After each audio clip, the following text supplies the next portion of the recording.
আমার হাজবেন্ড অনলাইনে ভিডিও দেখেছে পাউরুটি দিয়ে গোলাপ জামুন বানানোর। তো ওর শখ হয়েছে ও বাসায় এটা বানিয়ে খাবে, কেমন লাগে ও দেখবে এটা। তো প্রথমে পাউরুটির কর্নারগুলো ছিঁড়ে নিল। কর্নারগুলো দেওয়া যাবে না, তাহলে মিষ্টিটা শক্ত হয়ে যাবে। আর এই সাদা অংশটা ছোট ছোট করে ছিঁড়ে তারপর ওর মধ্যে দুধ দিয়ে এটা একটা ডো তৈরি করতে হবে। ভালো করে মাখিয়ে এটা একটা আটা তৈরি করে নিল।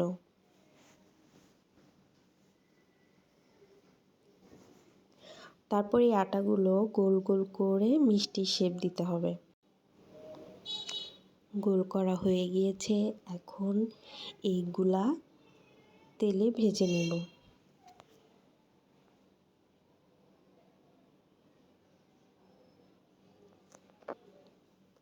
লাল লাল করে ভাজা হয়ে গেলে তারপর একটা চিনির শিরা রেডি করতে হবে।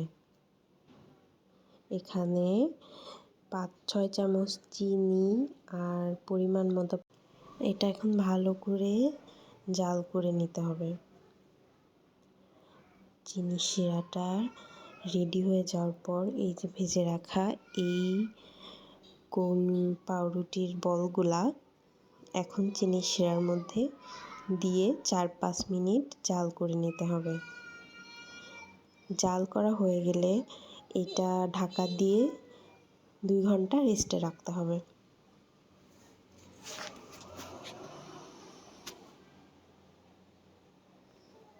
এই যে জাল করা হয়ে গিয়েছে, এখন আমি এটা ঢাকা দিয়ে দিচ্ছি। আর এই যে গোলাপজাম রেডি, এখন আমি এটা খেয়ে টেস্ট করব কেমন হয়েছে।